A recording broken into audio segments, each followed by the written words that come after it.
Roberta 5 at 6:30, everybody. New details could connect the Saudi royal family to the possible murder of the Washington Post journalist. But even with mounting evidence, President Trump does not want to rush judgment. As you can see from the rundown on the side of your screen, this is what we're talking about at 6:30, so let's get right to it.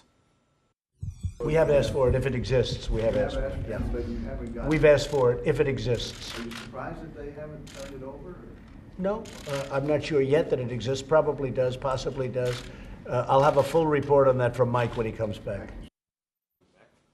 President Trump says the U.S. requested audio and video from Turkey related to the disappearance of columnist Jamal Khashoggi. The decision comes after Secretary of State Pompeo visited with Saudi and Turkey officials to find out what happened. He disappeared this month after going into the Saudi consulate in Istanbul. Secretary of State Mike Pompeo is returning from Saudi Arabia and Turkey, working to find out what happened to columnist Jamal Khashoggi. He made clear that the Saudis had cooperated with the investigation that the Turks are engaged in, and that they're going to share information that they learn with the Saudis as well. The secretary said it is reasonable to give the Saudis space to investigate. I stress the importance of them conducting a complete investigation of the disappearance of Jamal Khashoggi. And they made a commitment. They said they would do that. They said it would be a thorough, complete, and transparent investigation. We'll all see the results of that. The Trump administration warned of consequences for those found responsible for Khashoggi's disappearance. He was last seen entering the Saudi consulate in Turkey over 2 weeks ago, but the administration has offered no details on what it would do. Khashoggi's family wants an independent international investigation. A pro-government Turkish newspaper says the investigation shows the Saudi writer was beaten, drugged, and killed. Turkish police are preparing to search the Saudi consul general's residence as Democrats and Republicans are calling for consequences. This is an important relationship, but we have to hold our allies and our partners to standards that, at least for now, appear were not met. Well, we know the president has defended Saudi Arabia, prompting criticism from both sides of the aisle. Let's bring in our panel tonight. Lauren Wright, professor of politics at Princeton University and Democratic strategist Dee Dawkins-Heglar are here. Thank you for joining us, ladies. Thank you. Let me ask both of you, how would you grade the president's response so far to this situation? Lauren, I'll start with you. Lukewarm at best. A lot of people are saying this should be easy. You'll recall when Sergei Skripal, the UK Russian double agent, was supposedly poisoned in Great Britain. We implemented sanctions. We immediately removed diplomats from the country. But Saudi Arabia is an ally. It's a complicated economic relationship. And President Trump is not doing what he should be with a strong, unified response. But recent presidents have all been really bad with regard to Saudi Arabia. We have to decide whether we really care about human rights or not. And I would probably give the president a D+, because basically he is trying to weigh the options of economics versus human life and human dignity. So he really gets a D+ in this arena. Well, as we see this all shaping out, the comparison we heard yesterday was about due process, and the president actually compared this. You're both shaking your head to Brett Kavanaugh. And at first, when the president mentioned about Jamal Khashoggi, he said, "Look, he's not a U.S. citizen." Well, Saudi Arabia has nothing to do with the United States, and it seems like he wants to apply that same standard. It does not work here. No, it doesn't. I mean, he did the same thing with Russia. I mean, he's always trying to make they say that Saudi Arabia is an ally. It's just not really becoming a good ally, even though it has stabilized the region over there. He's always trying to give, United States citizenship to people that we are not best friends. It's funny you say that because we have the president in his own words when it comes to the situation. Let's take a listen.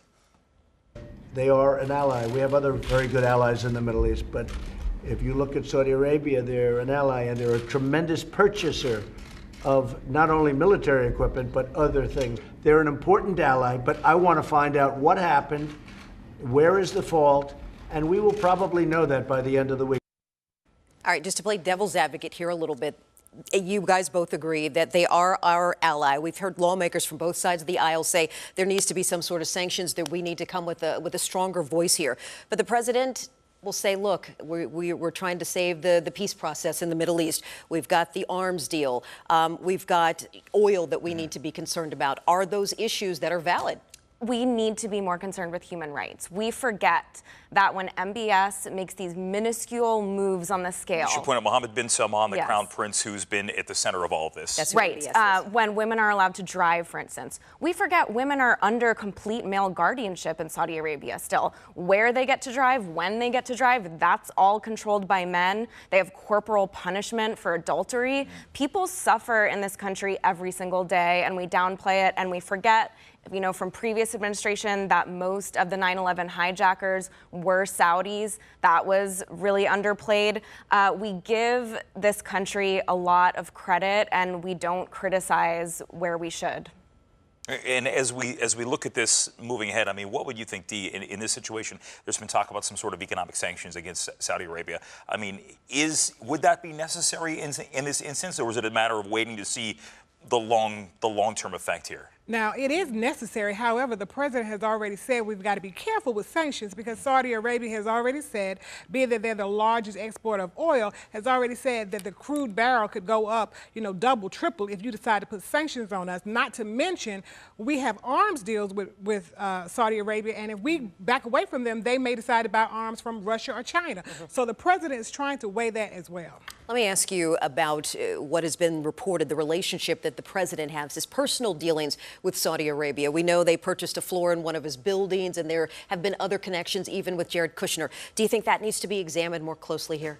I think there's always more transparency that we can have. And with Donald Trump, that's been a consistent issue. We need more transparency. But I just don't know what happened to this exact perspective you're talking about it's leader to leader. These are personal interactions. This would be a case in which President Trump could have a stronger hand. This is a case where he can be more consistent, which is everything in international relations, just showing that you'll keep your word.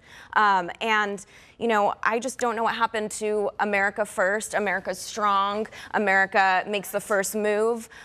This is a case where we can lead, and I think our country should stand up for our values in this case. And, you know, Dee and I agree on that. You know, Dee? Yes, and I just think that I don't know when the administration became so chummy with all of these people, from Russia to now Saudi Arabia. Since when are the people that your allies would become your friends? And they said that Jared Kushner now has become a close buddy of the prince. I mean, what is really going on here in America? Well, we do know that President Trump had said for a long while that it was important. He thought it would be a good thing on the campaign trail to have a good relationship with at least Russia. I mean, how it applies to Saudi Arabia, how that approach, it's yet to be seen, but Right. we'll let the process play out as it does. Indeed. All right, Lauren Wright, Dee Hagler, thank you guys so much for joining Thank you both. us. We For having appreciate us. it. Thank you. Well, it has been a week since Hurricane Michael devastated the Florida Panhandle, and people affected are still trying to figure out what's next. The death toll is now up to at least 29, and in 4 states, and rescue crews there are still finding more and more bodies as the waters there recede. Meantime, as tens of thousands of voters try to recover their communities, are tackling another problem, an election season turned upside down. Without power, it's still not exactly clear how many voters will be affected, which precincts were damaged, or what Florida should do to make voting easier for survivors and people who are now displaced. Melinda Henneberger covers D.C. politics for the Kansas City Star. She joins us via Skype tonight. Hi, Melinda. Hello, how are you? Good. So give us a sense here how much this is going to be an issue. I know that it popped up in some regard after Hurricane Katrina, but that was 2005. I believe they had some local elections, but this was not a midterm. This was not a crucial election. This one is. Right. Well, no one really knows. That's the thing. And even polling has been affected because you don't want to be the pollster who calls someone and asks how you're leaning after such a devastating event. But I think it is probably going to help Rick Scott some, the current governor, because he just has so many resources at his disposal right now. I mean, he can, for example, invite a bunch of state troopers to stay at the governor's mansion while they're helping out in the wake of Hurricane Michael. And then he can cut a commercial about how he invited all the state troopers over, which is what he did. And of course, his opponent has no, Bill Nelson has no way to keep up with that. Certainly, we mentioned this is important because this is a very important midterm election. We know not only in the senator's race, but also the governor's race there in Florida. But while we're on the midterm topic, let me ask you about President Trump. We saw him down in the disaster area this week. We also saw Vice President Mike Pence. In an interview with the AP, the president said it is not his fault if Republicans lose control of the House. What is the thought process there? Do you think that he's trying to deflect? Is he looking at numbers that we don't know about yet? What do you think's going on? Well, that would have been a huge story if he had said, yes, that would be my fault. I have never heard him yet say, and I've known him since the 80s, say, yeah, oh, that was all on me. So, that's to be expected. But I do think this midterm election is very much going to be a referendum on Donald Trump. And when he says, I'm helping candidates, not hurting them, what he's talking about is, of course, he's been a huge help to Republican candidates in Republican primaries. But now that there will be non-Republicans voting in this midterm, we'll see how that goes. I mean, I think in fundraising, Democrats energized by Donald Trump are outraising sitting members of Congress. I mean, I think there are something like 92 races where incumbent Republicans have been outraised by their Democratic challengers, which is very unusual. Most of those donations from small donors. Right. Melinda, we're almost out of time, but I want to go back just to the response here, because we know politics comes down to optics, and a lot of people remember that image of President George W. Bush on board Air Force One looking down at Louisiana. We've had President Trump on the ground. A lot of people made fun of the paper towel incident in Puerto Rico, but the difference is we saw the pictures of him on the ground in Florida. So is there any really a perception of how those images play out long term when it comes to the midterms? I think I think for Democrats who have been, if they were any more energized right now, they'd be flying, right? So, for them, I don't think something like turning up after a disaster makes a difference. But of course, people always do appreciate when officials turn out and show they care. Well, we know that there's a couple big midterm races in Missouri, and we'll be paying attention to those too. Melinda Henneberger from the Kansas City Star, thanks for joining us. Thank you. All right, here's a look at the other stories making headlines tonight. A mechanical problem forced the First Lady's airplane to make an emergency landing at Joint Base Andrews. The plane was about 10 minutes into a flight to Philly. Smoke in the cockpit reportedly began filtering into the main cabin. The plane landed safely. The First Lady still made it to her event in Pennsylvania. President Trump's former campaign chairman, Paul Manafort, will be donning his prison blues for his next court appearance. Today, a federal judge rejecting his request to wear a professional suit during a hearing later this week. We know he is a couple.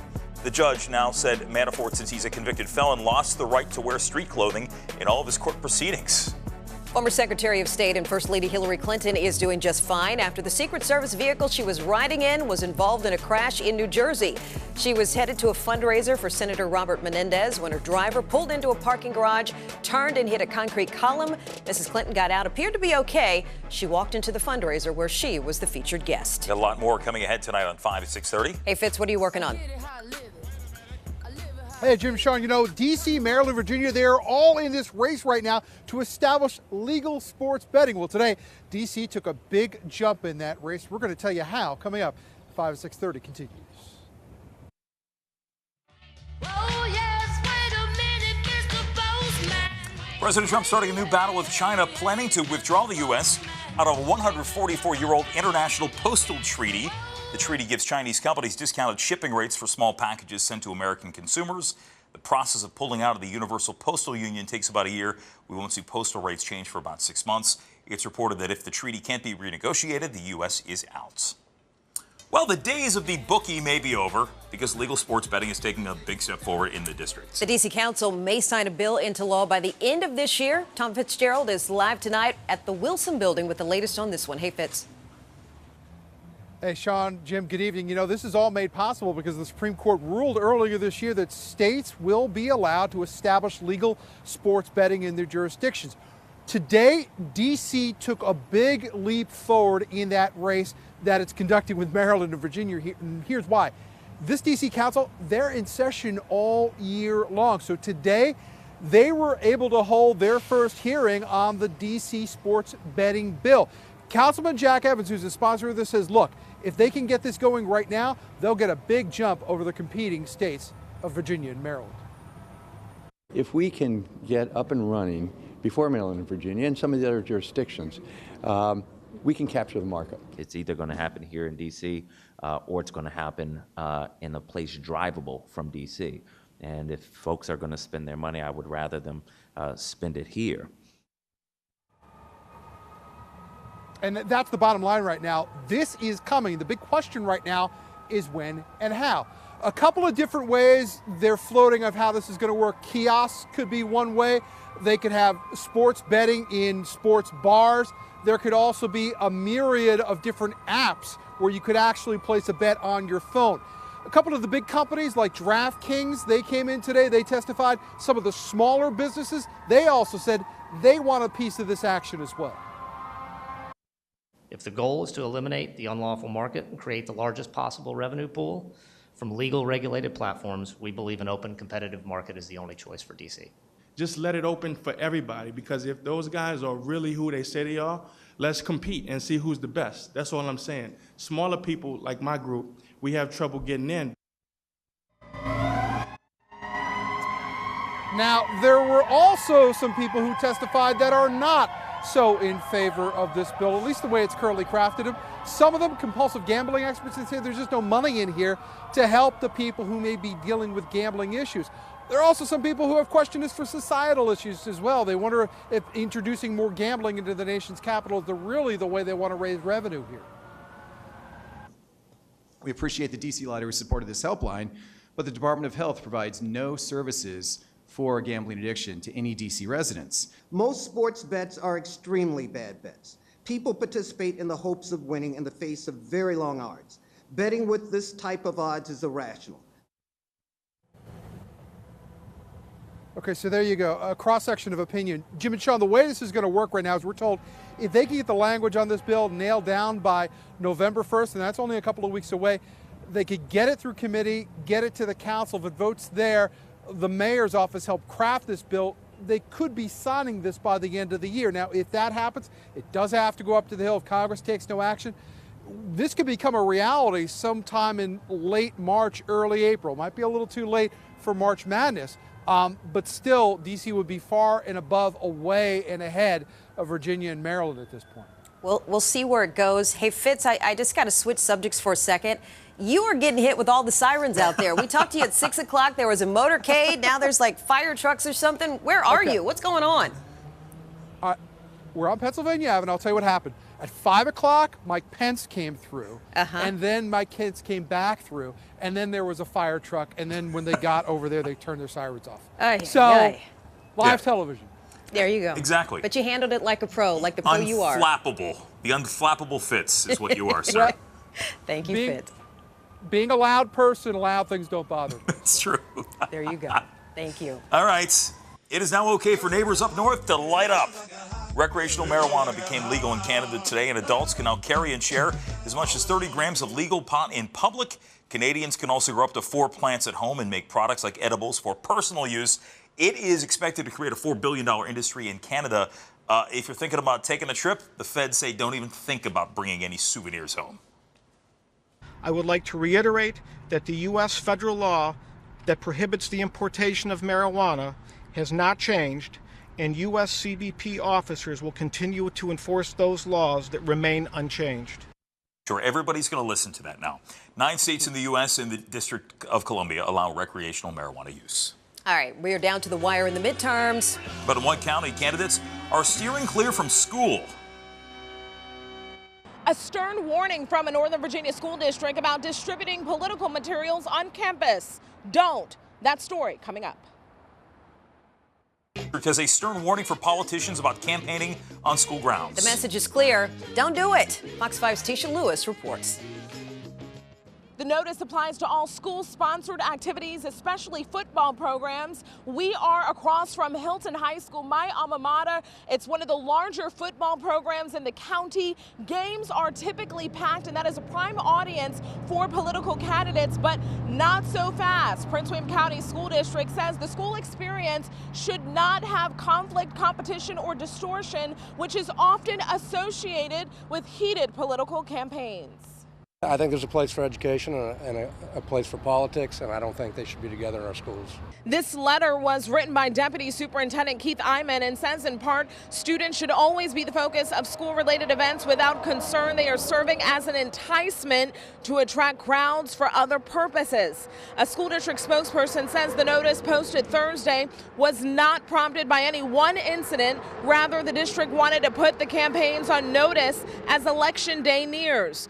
The spokesperson also insists the stern warning is routine, though we couldn't find any other instance. A PTA president shared with us what some families have experienced, which may have fueled this latest alert. You've been to a lot of the extracurricular activities. Do you see campaigning? Do you see campaign material? I have. And so that was one thing I noticed at a recent soccer game. There was someone, as we were walking in, wanting to give a flyer. But we just ignored and we just kept walking by. But the kids, they were chatting about that. And so I think that this letter was much needed. Bevel Middle School PTA President Vicki Durandis described this election season as tense and says students are discussing it all. While the school district prohibits distributing political materials on campus, the Constitution allows students to wear political themed attire as long as the clothing is not substantially disruptive to a safe learning environment. The district tells us that any political attire must also comply with the student dress code. The district says their intention with this most recent letter is to minimize intrusion or disruptions, though there is one exception where they will allow political campaign material on election day at schools designated as polling places. Back to you.